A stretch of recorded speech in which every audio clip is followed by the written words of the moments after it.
بسم الله الرحمن الرحيم الحمد لله رب العالمين ثم الصلاة والسلام على أشرف المرسلين سيدنا وحبيبنا محمد بن عبد الله وعلى آله وصحبه أجمعين أما بعد السلام عليكم ورحمة الله وبركاته. عليكم السلام ورحمة الله وبركاته. abebitiibwa abami n'abakyala abatula ku lutimbe gaggadde Labbaika Islam Media, tubebaza mwebale kunywerezaamu ibadat, mwebale kusiiba, mwebale kweyisa mu nneeyisa gye muli mu kweyisa mu kisiibo muno, mubadde basiraamu balungi, eggwanga lyonna falhamdulillah lilmutma'inna, olabira ddala nga emirembe gibukadde mu ggwanga lyaffe olw'okuba nti abaddu bali mu kyengere eky'ebbeeyi omwezi guno shahru Ramadan. Tusaba Allah jalla jalaaluhu Allah akkirize okusiiba kwaffe, Allah akkirize byonna bye tukolera mu mwezi guno ogw'ekitiibwa, Allah agende okukutuyisaamu okuguvaamu nga buli kalungi konna ke yasuubiza omusiibi na buli kalungi konna ke yassa mu mwezi Ramadani tukafunye. Allahumma amin. Tubebaza okubanga mwekumira ku lutimbe gaggadde ebbanga lyonna, amazima gali nti wano weewali bye weetaagira ddala okutereeza eddiini yo naawe kennyini obulamu bw'okutereera baada Allah. Olwaleero ndi ne muganda waffe era mukama waffe Haji Hamza Semwogerere, nja kusaba se omukadde wange otwolere salaamu kuba tulaba ku lutimbe gaggadde. Naam, bismillahir rahmanir rahim, alhamdulillahi rabbil alamin, wassalatu wassalamu ala rasulillahi sallallahu alayhi wasallam. Assalamu alaikum wa rahmatullahi wa barakatuh. Wa alaikum assalam wa rahmatullahi wa barakatuh. Mukadde wange mubale sawumu. Alhamdulillah. Ennaku 10 wallahi zagenze. Alhamdulillah. Allah kyeyagamba nti ayyama ma'dudat.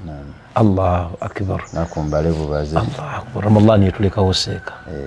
Era kati fa omuntu atandise dda n'okunakuwala n'okweraliikirira. Wakati mu kusaba Allah akkirize tugamba nti mukwano gwaffe agenda. Tetumanyi oba ejje n'atusangawo nga weetuli. Saba Allah naye tusangewo ya rabbana. Allahumma amin ya rabbal alamin. Tujimaleko ya rabbana. Allahumma amin ya rabbal alamin. Mukadde wange tuli mu mwezi gwa kunoga mpeera.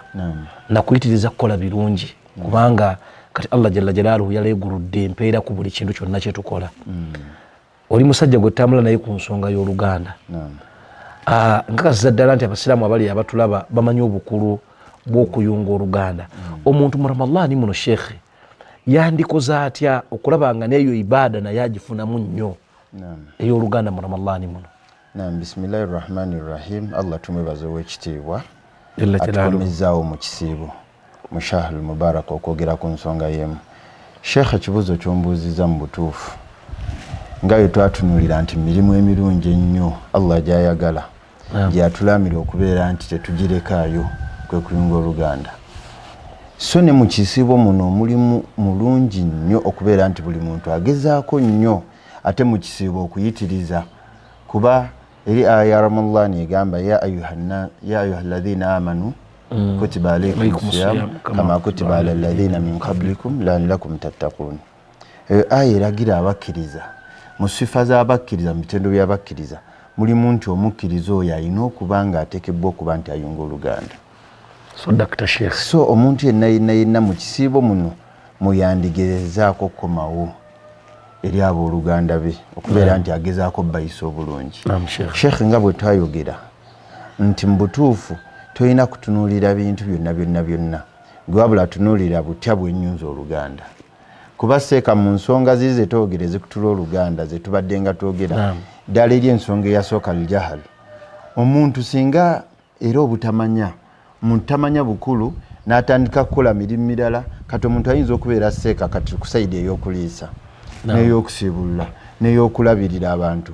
Omuntu asobola okubeera omwo mu kibuga ng'asiibulula omuzikiti omulamba nga yayamba abantu abali awo mu kibuga batalinaako na luganda, naye ng'ate abeewuwe bali bubi nnyo, tanategeera family baganda be ab'omu kyalo baani. Seeka otwala ebintu mu kyalo eyo n'okakasa nti wallahi tugenda kubuuzibwako, abooluganda tugenda bubuuzibwako.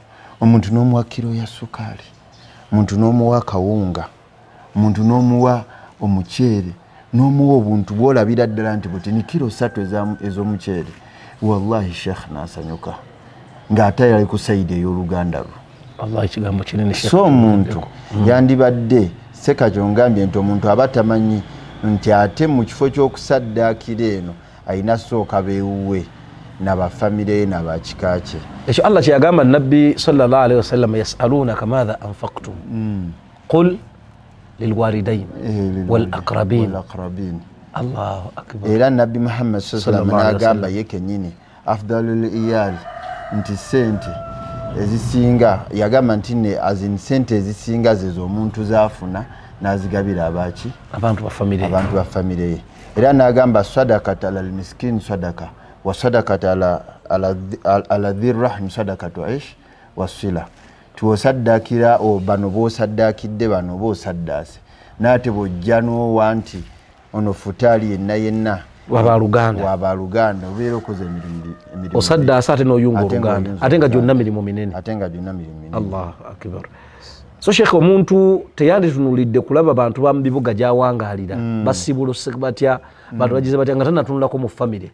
Mu famire akasente akasooka kagende adinaali yunfiku ala iyali. Sente ezisinga obulungi zezo zoowa abafamire, osookera na waka abo basibuluka bulungi. Omuntu ajja kubeera mu kibuga seeko abantu babeeraawo n'alya bulungi, so nga ewaka alidde ku ntende, anywedde kajuisi, alidde ka watermelon, piraawo bamuleese, naye nga ewaka ze yabalekeddewo ze balyako ekyemisana yabagambye nti muteekeko obuwunga. Seka naye Mungu atusaasire. Okimanyi nti nno ebiseera biri nga tukula, nga tukyali baana bato, bazadde baffe baagezangako tulaga picture.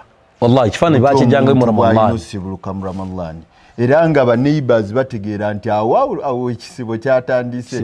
Fruits zibaawo zonna, watermelon, epaapaali, amenvu, biki nga dining yonna yonna ebeera ejjudde. Obuugi bufumbibwa, omuceere weeguli, n'ab'oku kyalo ne bajja ne bafuna ofuta. Amakaba agaggulangawo ne baganja abagenyi bajje. Wallahi kati seeka tuli awo ffenna twekunyiza mu kibuga.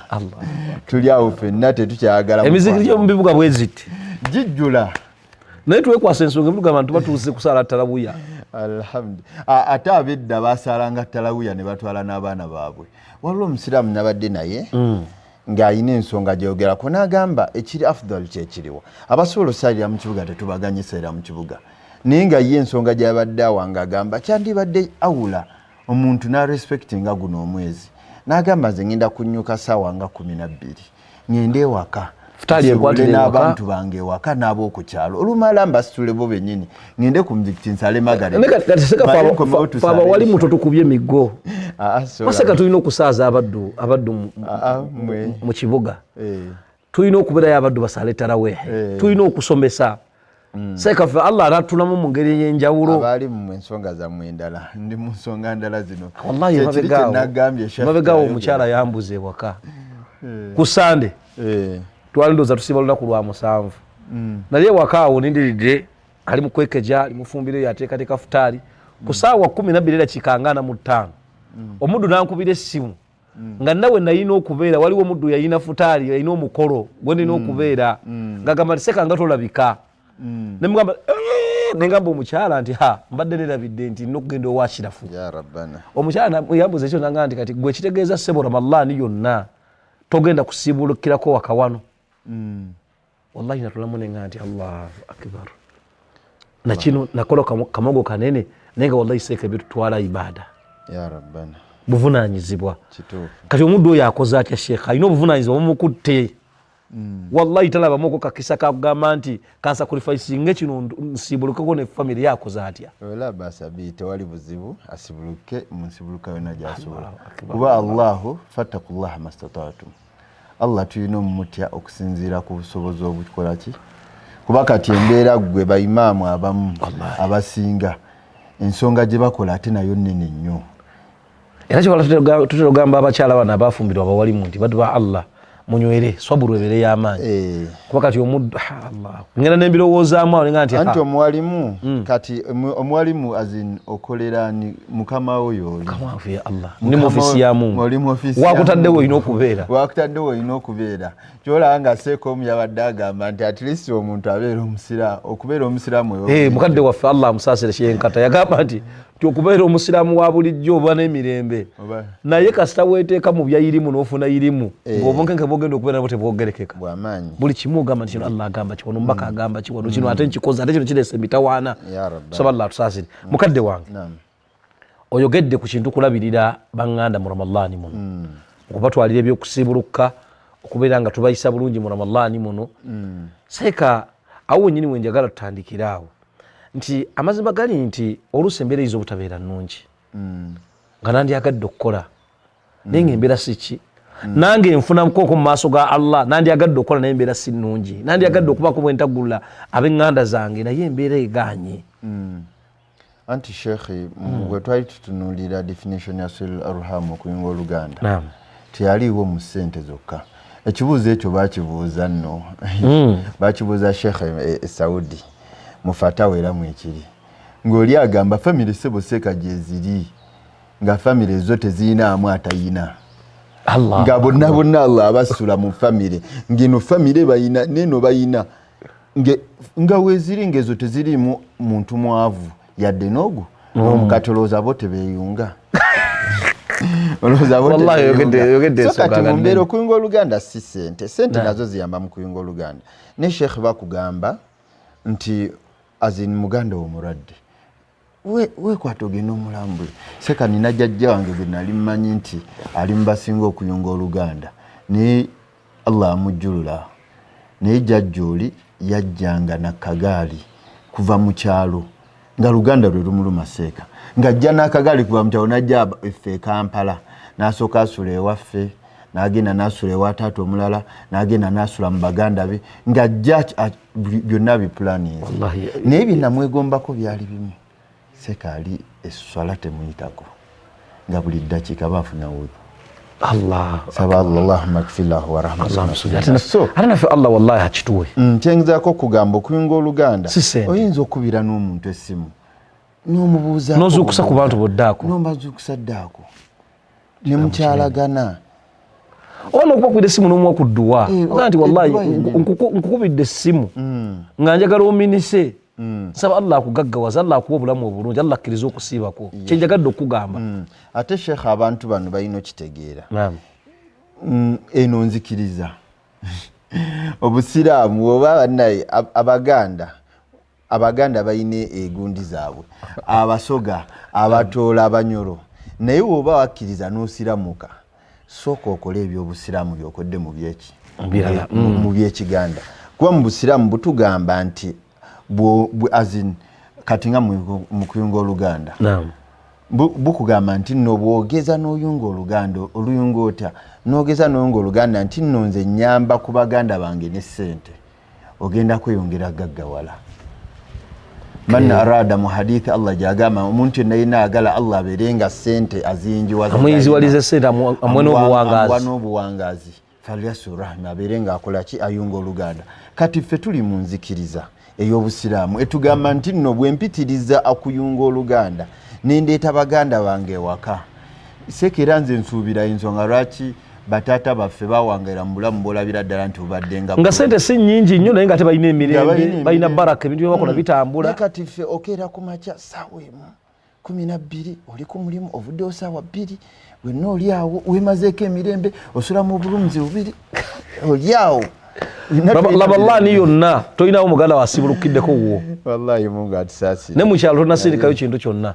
kyokka ogamba oli mu kuyigga nga n'ensonga ezimu zoowa ogamba nti oyagala kukwata kasente kano mpolampola kasobole okukumala naye laba okubonaabona kwolimu kubonaabona kwennyini kusuulawo oluganda era aloseeka n'agadde nnyo kyabadde ogera agambye ye kale kyeyayogedde ye yakyogedde nga ye yagambye nti mu butuufu okumpa biliyoni z'essente 2 essaawa zino nze mungu tozimpa umpe ezimala olwaleero n'enkya kubanga bakuwadde biliyoni z'essente ezo oyinza okugamba bannaye oyinza okuba nti nga tukyasobola nakutambula oyinza okwetagisaako otunudde obunkenke abantu bwe baliko wano Allah bawadde ensimbi nogamba nti Allah giranga tulongoosezeemu kabeerewo nga ebizibu byaffe tubimala bizibu by'abaganda baffe tubimala ne bwetaavu buno obugize n'okusulako obulungi kimanyi nti waliwo abagagga Allah bawadde ssente naye nga tuzirabanga emirembe bagiina kati waliwo bano bawa ssente emirembe n'agikuggyako nobanga tulina mirembe naye nga buli ssente ogiina anoonye emirembe mu Ramadani muno anyitize omulimu gw'okuyunga oluganda kituufu waliwo omuddu sekabiro nga tubyogera nga Ramadani bukyanga etandika tannasiibulayo kuwa luganda yadde n'omu wallahi aib era wano wengambira abatuuliriza abatulaba ku Labaika Islam Media obanga oli eyo nga maama ya rabbana taata tomanyi butya bwasibuluka yogula otya ebintu byewaka nga tonagula bya mama ne taatawo ebyewaka akasente kekwata nina okasobola waka anti seka ngambye tuli mu nzikiriza woba okakasa byenjogera nti sooka ogulira abewaka bamaama bataata olyoka ogulira ababo kuba okakasa nti nno sente olumala ozisaddaaka bwe nti Allah agenda zimpa ndowooza tubulamu ne yakiini tubulamu yakiini eyo seka kubanga emirimu egisinga obungi tukola kugezesa kankole kino ndaba waseka kyagambe kituufu naye nga tetulina kukkiriza kuli kwa mu mutima kwa muntu wobanga olina okukkiriza nti nina miliyoni emu mu nsawo ngenda gikwata njiweeyo mu kkubo lya Allah abantu basibuluke era beera n'okukkiriza nti nno mu butuufu enkya ogenda kudda eyo miliyoni ogenda kuddamu ogifune ate Allah agambye nti temulinayo kyemusaddaaka mu kirungi kyemusaddaaka fali anfusikum kyammwe ate temulinayo kirungi kyemusaddaaka okuggyako nga Allah subhanahu wa ta'ala akibaddiza era ate nnyo gamba abaddu abatulaba nti ekyenjawulo ekiri ku Allah okukuddiza kyowaddeyo Allah agenda okikuddiza ng'alina emikolo gy'akikozeeko akijjuzaamu baraka akitaddemu rahma ogenda kufuna sente naye nga ate this time zikomyewo nga ndala nnyo kituufu era seka kyobolaba ogenda kulaba ekyenjawulo inshallah Mungu anakutaalako emaka mu kisiibo naye ogenda kulaba abantu ababeera balwana mu kisiibo e Saudi e Madina azin waliwo ekyatuukanga nga bakulwanira bulwanizi baneesibulukira wano nga package yonna bagikuwa e Dubai Sheikh nali omusajja ab'e Dubai batulaba wano ku Labaika baneemunjulira omusajja ali alikozi yalinga asebulula abantu abajja abakozi abasukka mu 1,000 naye nga atwegayirira bwegayirizi kuba yanteekako ku ttiimu emwalo enava e Madina eyo nengende e Dubai nsiibireeyo ekisibo kiramba nga okusibira mu Uganda nove Madina ogenda osibira e Dubai ensonga natujja nali nsoma nali netumula netujja mu ijaza badde ngamba nti seeka yava e Madina agenda asibira Dubai ya rabbal alamin najja Uganda naye mba ndi awo neŋŋamba naye wano Uganda wazibu muko kagende Dubai omwezi guno nga sinadda nti mba nsoma kati nga batwadde okuwummula naye omusajja oli mu butuufu seeka ng'asibula abantu abasukka nga we nkugambye naye we twamaliriza ate n'alondamu abantu buli omu n'amuwa emitwalo 55 egye Uganda naye nga azimuwa buwi Sheikh abantu nga bategeera nnyo okuwaayo fano kiki kyatubulamu seeka Uganda tetunaba kukkiriza bulungi tuli basiraamu abatalina yaqiini tuganye okufuna yaqiini okukakasa okwo nti bwenkola kino Allah ampa kino ekiganye tekinnaba naye inshallah akijja kukwatayo kubeera tulaba abaddu bazze bakola waliwo ekyenjawulo wallahi embeera egenze ekyuka fenna ate banna abatulaba ku Labaika Islam Media tetugamba nti nno nti fatu tuli bulungi nnyo ate ebikutawaanya ebyo ebitutawaanya Allah atuwadde mukisa tujje twejjukize kyobalaba nti kuba kwejjukiza twejjukanya nga naffe mwetuli mukadde wange ensonga eyo tusaba Allah jalla jalaalu Allah tusobozese twongere amaanyi mu bitegeeza Oluganda twongere amaanyi mu kulabirira ab'eŋŋanda zaffe abakadde baddu ba Allah bali abatulaba bakadde bafe ababiri maama ne taata gwewanga Allah yabajjulula abasika baabwe abadda mu bigere bakadde bafe ab'oku byalo banayi tusindikeyo tusindike obuyambi waffe mu byalo gye twava tugane kubeera nga amaanyi gonna tugamalira mu bibuga tusindike wallahi tuyambe abantu abali mu byalo naddala be tulinako eŋŋanda Sheikh katono nnyo nga tusemberera okumaliza programu yaffe eno ey'olunaku luno olwaleero omurayo mu Ramadhan ogenze n'okuwonako wano gaa nti Allah akusaasire osibireko e Makka ya rabbana seeka mu bintu byensaba Allah era byemwegayirira siyinza kujja kyenyi kyange bukyanga nva e Makka Allah mpadde ku mikisa egigendako e Makka naye wallahi this time bukyanga nva e Makka Allah musabye ebintu bibiri era wenteeka ekyenyi kyange ku ttaka nga sirina kijjawo nga nti Allahumma inni as'aluka al-umrata في هذا رمضان يا ربنا والحج في هذه السنة يا رب يدوا والله جنسبا الله nga sinajja kyenchanga sibanye musibe zinavaawa naye nzikakasa nti Allah gwensaba ebyo byonna nakwala kulli shay'in kadir bana tuuliriza gweyagala okugenda e Makka Sheikh nga bwasaba wano nga tonnalowooza na ssente zikutwala Makka gwe kisabe Mungu era ogambe labbaik allahumma labbaik Allah nyanukudde Allah sinagera nyanukudde Allah Allah gwobulako okunteekawo nayenze omutima gugenze ate era ogambe labbaik la sharika laka labbaik innal hamda wan ni'mata laka wal mulk la sharika lak. Wallahi seeka umra ya Ramadhan yanjawulo ku umra zonna ze tubadde tukola. Okay. La shakka anna al umra wajiba, tewali kubuusabuusa umra nga yeri wajibu.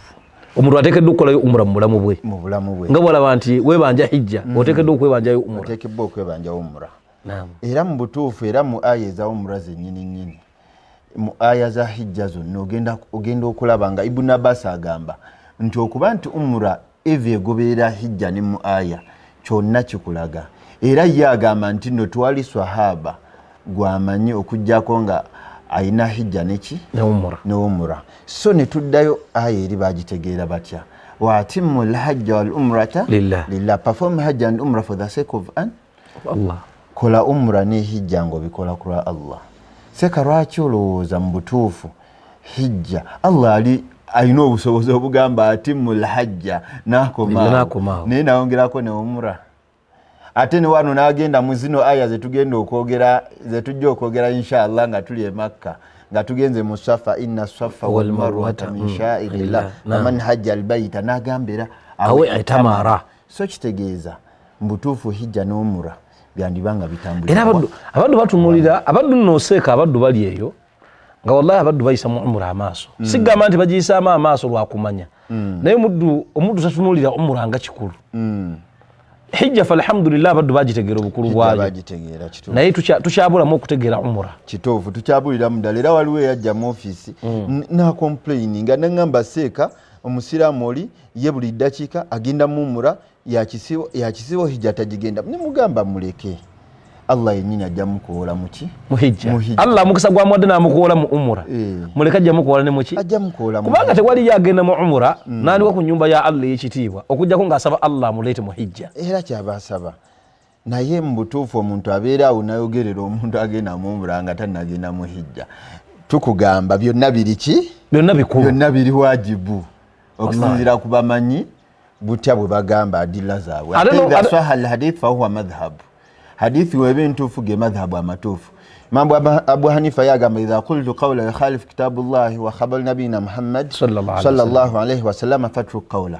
Bwende tange ekigambo kyonna lwaji khalafa ekigambo kya Allah n'ekigambo kya Nabi yange mugireke mugende ku byani kuba Nabi Muhammad sallallahu alayhi wa sallam yenyi yatugamba al-umratu ila al-umratu kafaratu lima bainahuma wal hajjul mabrur laisa lahu aljaza illa aljanna. Wallahi yagamba umra bwogikola n'ogigobezaako ne umra Allah akujjako amazambi ate mu kisibo kiyitirira.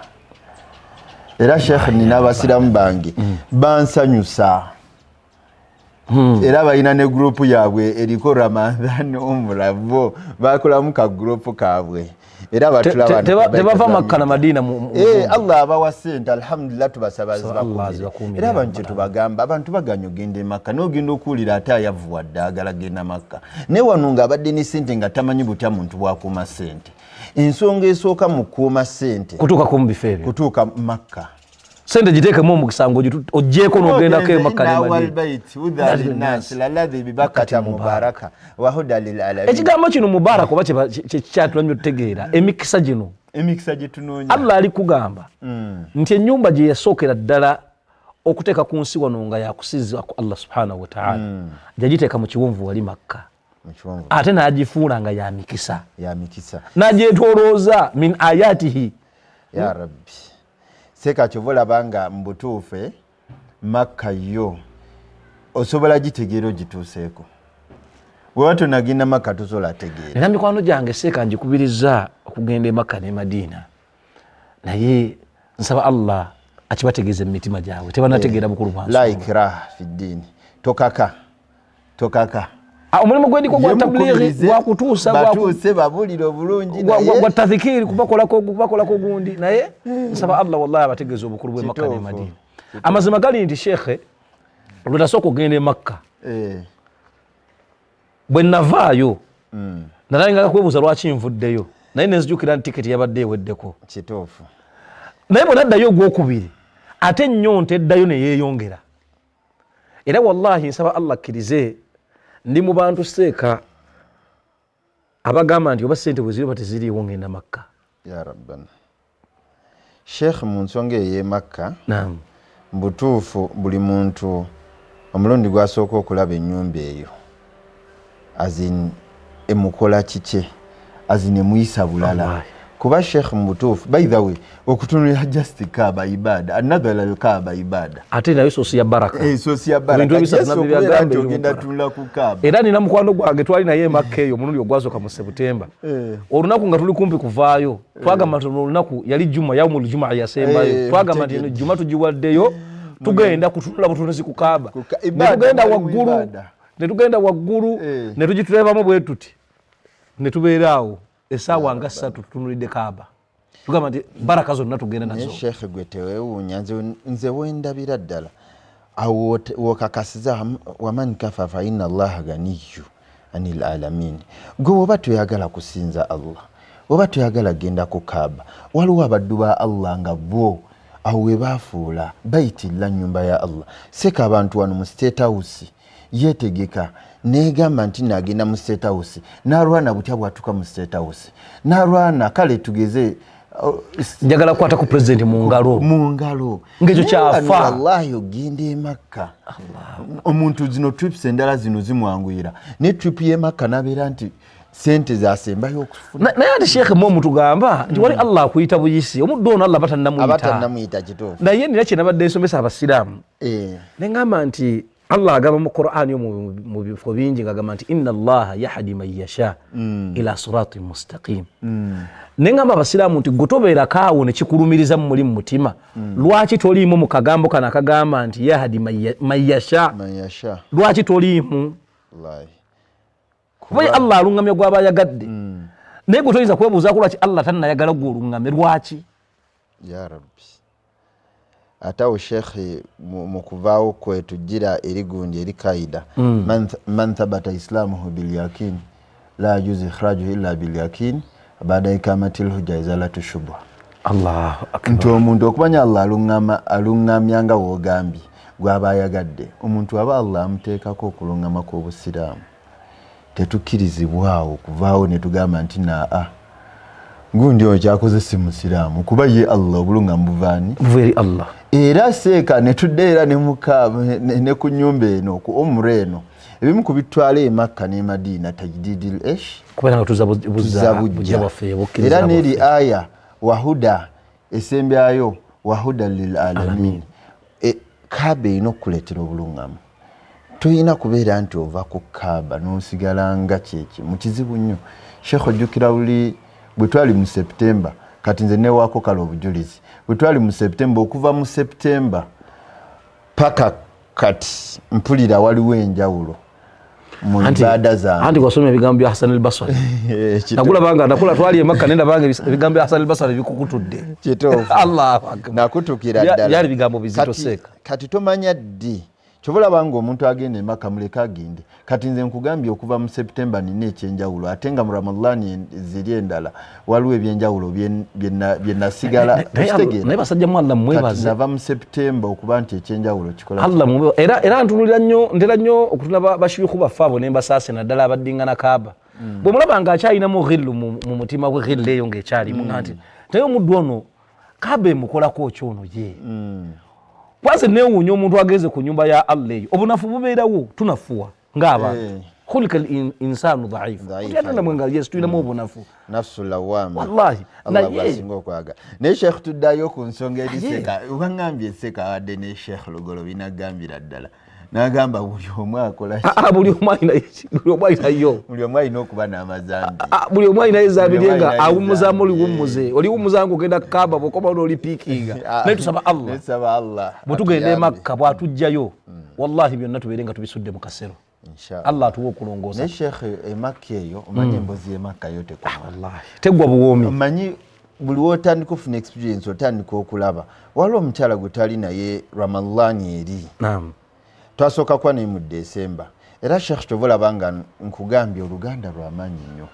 Omukyala ono senga w'omukyala omu gwe tutambula naye era nga abasenga bamwita Aisha Kigundu era inshallah yakulira abakyala essaawa zino mu Labaika Travels era yagenda otukulira ne muhijja inshallah bamwita Aisha Kigundu mukyala baidha okuba nti omukyala oyo agenda kukkiriza atukulire seeka ogenda mulaba e Makka mukyala avunaanyizibwa azin sente ayina buli kimu ayina azin mukyala avunaanyizibwa ddala bwogamba nti n'abantu bandibadde beeraga naye wano omuntu afuna kasente ke ne bamugamba okusula omugugu nga tasobola wano ba Haji Kyanjo Haji Hussein Kyanjo basulanga emigugu gy'abahaji Haji Katongole be basulanga emigugu ng'ate sente bayina nnyingi mpitirivu n'ennaku zino abavubuka simanya amalala gye tugajja era ogambe bavubuka seeka nabo baali bavubuka andi ne zamani gye tulimu ina futures zaayo seeka nabo baali bavubuka tusaba Allah jalla jalaluhu Allah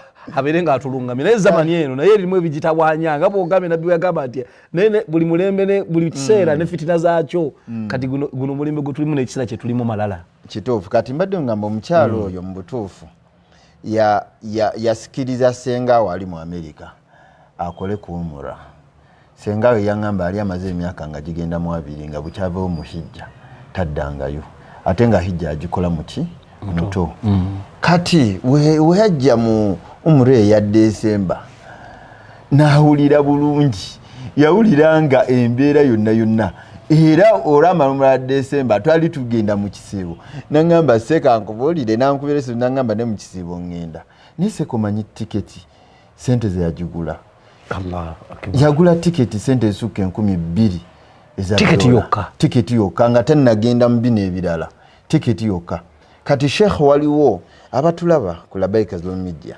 tumanye nti ebiseera ebimu omuntu aba ategedde kima ye Makka obuzito obuli mugende e Makka mu kisibo tosobola munyumiza sente zagenda teekamu era ne saa zino tulina abantu abagenda e Makka nga tutambula nabo naye nga bo sente zibagenda okusasula za hijja naye ng'agenda Makka nga tiketi yagiguze 10,000 ate nga ne mu hijja era namwe agenda kuba oluusi ogezaako nga gomanyi engeri gye mba nteekateeka ngezaako oluusi ne muwa advice ne mugamba nedda naye kogenda mu hijja eno gireke eno omura gireke nagamba seka nasibirayo omwaka ogwedde wagala nsibirewa nali ne Haji Abdunur Katende mukuba directors baffe wano ku Labaika ngangamba nti Imaamu kovudde mu umura ya Desemba kola nteekateeka kutwala mu hijja namugamba statement ya Musesa namugamba nti Haji leka ngende mu Ramadhan Allah musabanzezeyo mu hijja atakisobola kubanga nze nina enzikiriza egamba nti omulimu oguliwo mu kaseera ako ngugulinako obusobozi gukole kubanga guli gw'olubirira okukola mu biseera eby'omu maaso tomanyi oba gunaakusangawo seka kyogedde gende wa Allah omusabe hijja omusajja gwe twabadde naye mu hijja ewedde era mpulira ajja tulaba ku Labaika Media bamuyita Haji Wagubi Ismaila Haji Wagubi Ismaila amaze ebbanga ng'asaba hijja ngera yayina ente ye ng'agambe yente ejja okuntwala e Makka n'ente eriemu egendamu kati ebiseera biri ndowooza yente yali esobola ebiseera biri emyaka giri nga 2 emabega ente eyo ndowooza yali esobola ogezaako okutwala e Makka naye saa zino weetaaga ente nga 8 ate nga zizisowa 8 nga buli nte nga miliyoni nga 2 n'ekino genda e Makka n'omusajja agamba nali ku musaalo wallahi nga nsaba Allah genda Makka nga nsaba Allah naye yali tannava ku musaalo nga bamukubidde essimu okuva ebweru bamugamba Haji oyina passport sirina kyokka sigenda banna ila takunutu min rahmatillah wallahi tewali Allah watasobola kuteera tetulina vasubi mu Allah kyasobola so omusajja wali wabulayo ennaku zaalinga 5 ne bamukubira essimu ne bamugamba Haji oyagala okugenda e Makka nagamba mutuufu ne kati esaawa zino kyendi mu kusaba oyina passport siyina na passport sooka okuba essimu tulawa basobola okufunira passport mu lunaku lumu nakuba essimu nga passport njifuna mu lunaku lumu era nagifuna mu nnaku zaalinga 2 nali nzifunye okumaliriza ne sente ze ne bazisindika ne pocket money buli kimu nga kiwedde tusaba Allah atugulirewo seeka naye nga amazima gali nti mikwano gyange eyo n'ab'eŋŋanda banna inaffe munaatusonyiwa omanyi Allah jalla jalaaluhu ebintu bino Allah wabitukolera abamu balabanga babitaddemu akajanja wankubira essimu gwali gwakubiri ng'ogenze Makka wano wagendera Madina Makka nali awo nonkubira essimu nogaa nti seeka nva Madina ngenda Makka naye wallahi seeka kyenawulira mu mutima nina omusajja gwe nali nenga nti Allah ansaasire kano kagaane kubeera kasajja wabula kabeera kasajja akalungi nawulira nenga nti seeka amuza nsomooza seeka wallahi nawuliranga amazima gali nti obwetaavu nandibadde nabwo okubeera naawe mu kaseera ako weŋŋamba nti nva Madina ngenda Makka wallahi neeteeka mu kifaananyi kigaa nti kale singa mbadde nva Madina seeka kati ekyenjawulo nze yakava wiikisi ez'essatu bonna bentwala mbasinga obwagazi omugendayo essaawa zino ekibuuzo ngamugamba nti no ndi muteekateeka egenda mu umra ya Ramadhan agaseeka wakava e Makka mu Januari wakava e Makka nemugamba nti seeka ndi bubi ndi bubi nnyo Allah waba mpadde omukisa leka ŋŋende ndi bubi nsaba Allah atutwale e Makka ne Madina amina nekito kyange kirajabu nsaba Allah kitwaleko e Makka amina rabbana Allah ajja mutwala ate nsaba Allah mutwale muyo mu kisiibo inshallah naye yonna Allah gyaba muwadde kuba shekhe nakusooka kulwana atuke gonna wejjidde kubanga Makka Madina tusuubira inshallah mu kaseera katini enteekateeka weeri jasi asabe mu kaseera katini naye shekhe ensonga nga tumaliriza ey'e Makka tesobola kuggwayo naye kembadde njagala tukone ku katini nnyo umra y'ekisiibo eno kuba muzimu khasais ebintu nabbi Allah amuwa ebintu ebimu manyi nabbi bamuwa embeera ye kuba nabbi Muhammad sallama kyetulina okutunuulira hijja emulalikibwako ddiseeka hijja era agikola ddi kubanga yijjukira nti akola hijja nga Allah asemberedde okumujjulula so nabbi wabanga akola hijja nga Allah asemberedde okumujjulula waliwo ebintu bye tulina okufakkara okutadabbara nabyo ebyali mu bigambo bya nabbi Muhammadi sallallahu alaihi wasallam angogera ku umra y'ekisiibo ekisooka umra y'ekisiibo eno nabbi Muhammad sallallahu alaihi wasallam yasanga omukyala hadithi eri mu Bukhari era eri mu bintu ebirungi ennyo omuntu byalina okukolera mu Ramadan nga mulimu umra ey'omu kisiibo naye nga nabbi yasanga omukyala oyo omukyala nga tagenze mu hijja naye nenga nawamu n'ekyo omukyala alina ensonga ey'amaanyi seeka eyimiridde kuba omukyala amuwa ensonga nga lwaki sigenze twabadde n'ensolo ng'ensolo baawange alina ogikozesa n'omwana bo ne bagikozesa nensigala nga nze siina ki kyagenda nakyo eyo ensonga seeka tezitowa ezitowa naye nabbi Muhammadi sallallahu alaihi wasallama kyetujjamu kyetwagala tujjemu kino tukijjamu abasigala wano tulina kye tukifunamu kuba nabbi yagamba omukyala idha jaa Ramadan fa'tamiru fa inna al-umrata fi Ramadan tadi al-hajj so nabbi yamugamba omukyala nti Ramadan wejja genda okole umra y'ekisiibo kati kyetusooka okujjamu awo tujjamu nti nno ekisooka baali bakakomawo mu hijja ng'aliwo zino emyezi emirala kuba dhul hajji wevaako emyezi emirala Muharram zonna naye teyamugamba egyo gyonna yamugamba idha jaa Ramadan so teyamugamba kola umra zino zaki zino zetubadde tukola nedda eza September asile yamugamba eza December nedda wabula yamugamba idha jaa Ramadan fa'tamir kati ekirala ekizitowe ennyo kyamugamba fa inna al-umrata fi Ramadan tadi al-hajja ma'i kuba umra y'ekisiibo obeeranga akoze hijja ne nabbi Muhammadi sallallahu alaihi wasallam so awo seeka tujjawo ebintu ate nina mikwano gyange mingi awo ekitera kugenda mu December mu umra nga bo basayininga December Ramadhan anze ndi wa December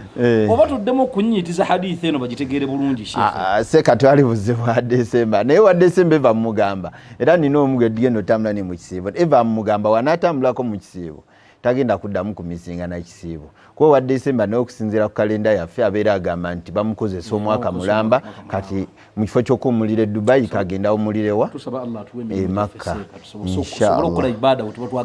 naye seeka kyembadde ngezaako kulaga nti umra y'ekisiibo eno okuba nti obeera nga akoze hijja ne nabbi Muhammad sallam omukyalo ono nabbi teyamugamba alinde hijja kuba mu butuufu Ramadan, Shawwal, Dhulqaada emyezi giri ebiri si n'ebiri kuba mu butuufu hijja etandika mu Shawwali